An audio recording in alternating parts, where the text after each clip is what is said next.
আসসালামু আলাইকুম। Welcome to urban solution. Urban সলিউশনের পক্ষ থেকে আবারও সবাইকে স্বাগতম জানাচ্ছি। তো আবারও আপনাদের সামনে নতুন ভিডিও নিয়ে চলে আসলাম। আজকের আলোচ্য বিষয় হচ্ছে ক্র্যাকের সলিউশন। আপনারা সবাই ক্র্যাক নিয়ে চিন্তিত। আপনার বিল্ডিং এ ক্র্যাক আসছে, ওয়ালে ক্র্যাক আসছে, কিভাবে সমাধান করবেন? ক্র্যাক দিয়ে পানি আসতেছে, বিভিন্ন ধরনের সমস্যা আসতেছে, আপনার বিল্ডিং এর ক্ষতি হয়ে যাচ্ছে। তাহলে কি করতে হবে? অবশ্যই আপনাকে ক্র্যাকের সলিউশন করতে হবে। তো আজকে আমরা আলাপ করব ক্র্যাকের কিভাবে সলিউশন করা যায়। তবে তার আগে বলে রাখি যে আসলে ক্র্যাকের সলিউশন আমরা তিন টাইপের করে করে থাকি। হুম তিন ধরনের ট্রিটমেন্ট হয়ে থাকে ক্র্যাকের মধ্যে। সাধারণত যেগুলো নর্মাল ক্র্যাক, হেয়ার ক্র্যাক যেটা অনেকেই বলে হেয়ার ক্র্যাক। তো হেয়ার ক্র্যাক গুলো আস্তে আস্তে পরবর্তীতে ডেভেলপ করে, অথবা অনেক সময় হেয়ার ক্র্যাক দিয়েই ভিতরে পানি ঢুকে যায়, ঢুকে আস্তে আস্তে ড্যাম হতে পারে। তো এই হেয়ার ক্র্যাকের একটা সলিউশন, যেটা স্ট্রাকচারাল ক্র্যাক, মানে আপনার কলামে ক্র্যাক আসছে, বিমে ক্র্যাক আসছে, বা ছাদেও ক্র্যাক আসছে, যেটা একদম উপরের থেকে নিচ পর্যন্ত আপনি মনে করতেছেন যে এই ক্র্যাকটা আমার স্ট্রাকচারে ক্ষতি করতে পারে। হ্যাঁ, সেই ক্র্যাকের জন্য একটা সলিউশন।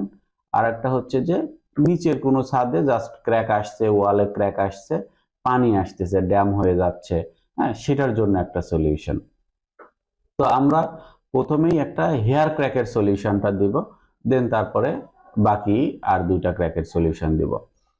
আমরা যদি ছাদে কোথাও হেয়ার ক্র্যাক দেখতে পাই, তাহলে আমরা কি করব? হেয়ার ক্র্যাক সাধারণত এটা যাতে পরবর্তীতে ডেভেলপ না করে এবং ওইখান দিয়ে পানি ঢুকে আস্তে আস্তে কনক্রিটের কোনো ক্ষতি করতে না পারে, যার কারণে আমরা হেয়ার ক্র্যাকগুলো রিপেয়ার করে দিই। হেয়ার ক্র্যাকগুলো রিপেয়ার করা হয় হচ্ছে সাধারণত রিপেয়ার মোটর দিয়ে।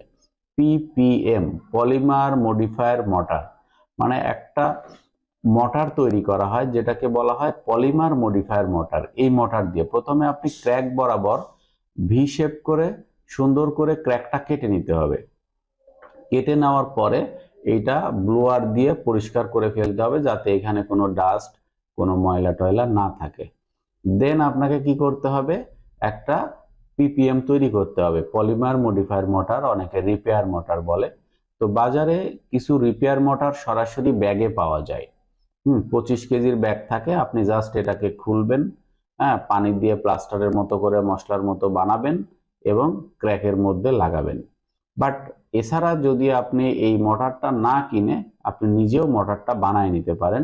মোটরটা বানানো কি, এখানে পিপিএম বানাইতে হলে লাগবে কি আপনার বন্ডিং এজেন্ট, মানে এসবিআর বা এসবিআর লেটেক্স, সিমেন্ট এবং বালি। তো এই তিনটার সমন্বয়ে একটা মোটর তৈরি করবেন। মোটর তৈরি করার পরে প্রথমে আগে গ্রুপ, যেটা আমরা ভিশেপ গ্রুপ কাটিং করে রাখা হয়েছে, সেটার মধ্যে আগে বন্ডিং এজেন্ট অ্যাপ্লাই করতে হবে। কি জন্য? আমি এখানে কিন্তু আরেকটা মোটর দিচ্ছি আগের একটা ইয়ার সাথে, কনক্রিটের সাথে। তাহলে কি হচ্ছে, এখানে ওল্ড এবং নিউ কনক্রিটের একটা জয়েন্ট আসতেছে। তো আমরা আগেই বলছি যে বিভিন্ন জায়গায় যখনই কোনো জয়েন্টের কাজ আসবে বা ওল্ড কনক্রিট এবং নিউ কনক্রিটের কাজ আসবে, সেখানে বন্ডিং এজেন্ট ইউজ করাটা খুবই গুরুত্বপূর্ণ। তো তাহলে কি, আমি আগে প্রথমে বন্ডিং কোডটা দিব, দেওয়ার পরে আমি মোটরগুলো এর মধ্যে পেস্ট করে দিব। পেস্ট করে দেওয়ার পরে দেন ওপর দিয়ে একটু শুকানোর পরে ওপর দিয়ে আবারও একটা বন্ডিং এর কোড দিয়ে দিলে পরে তাহলে কি হবে, আপনার হেয়ার ক্র্যাক গুলো রিপেয়ার হয়ে যাবে। আশা করি এভাবে হেয়ার ক্র্যাক রিপেয়ার করলে পরে আপনার ভবিষ্যতে আর এই ক্র্যাক ডেভেলপ করবে না বা আসবে না। তো এটা ছিল আমাদের হেয়ার ক্র্যাকের সলিউশন। ইনশাল্লাহ আমরা পরের ভিডিওতে আমরা আর একটা ক্র্যাকের, স্ট্রাকচারাল ক্র্যাকের সলিউশনটা দিব। তো এর সাথে আমাদের সাথেই থাকবেন ইনশাল্লাহ। হুম আমার এই ভিডিওটা ভালো লাগলে অবশ্যই একটু শেয়ার করে দিবেন, কমেন্ট করে দিবেন যদি কোনো কিছু জানার থাকে। তো ধন্যবাদ সবাইকে।